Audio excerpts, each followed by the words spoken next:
Hi guys, welcome back.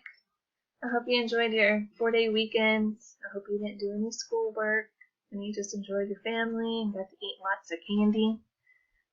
And I know that it's not much different from any other day now since we're all kind of in our little four walls. So I thought this would be a good opportunity for us to get outside this week. We're going to make art outside. So I've been thinking a lot lately about land art or art that you can create with nature. And an artist that comes to mind, his name is Andy Goldsworthy. He is from Scotland. He's still alive and working today.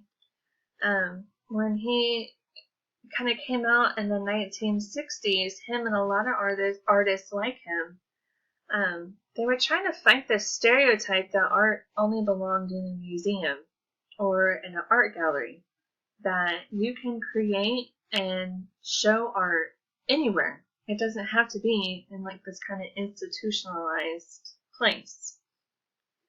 So what Mr. Goldsworthy does is he makes art out of only natural materials. So he collects things like branches and leaves, just any kind of part of nature, ice, rocks, water, and he creates his art outside. He usually assembles these into sculptures. So for example, here is a beautiful sculpture he made. So he just used branches and twigs and made kind of like this little circular, almost kind of like, looks like a little hidey hole, doesn't it? But, and he leaves it outside. So these sculptures are not meant to be permanent. Like this is gonna weather and be torn apart over time.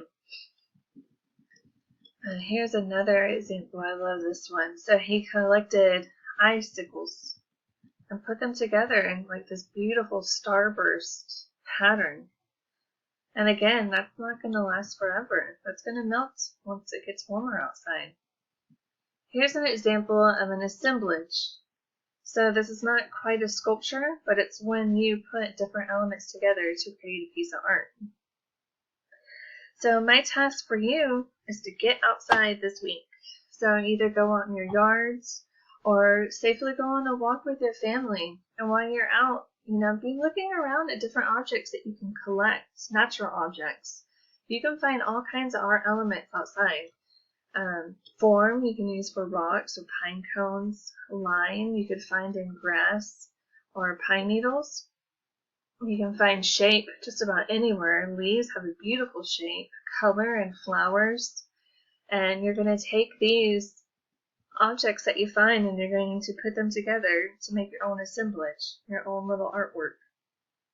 So I'm about to leave right now. I'm going to take my daughter for a walk and we'll be back. So see you guys soon. Bye.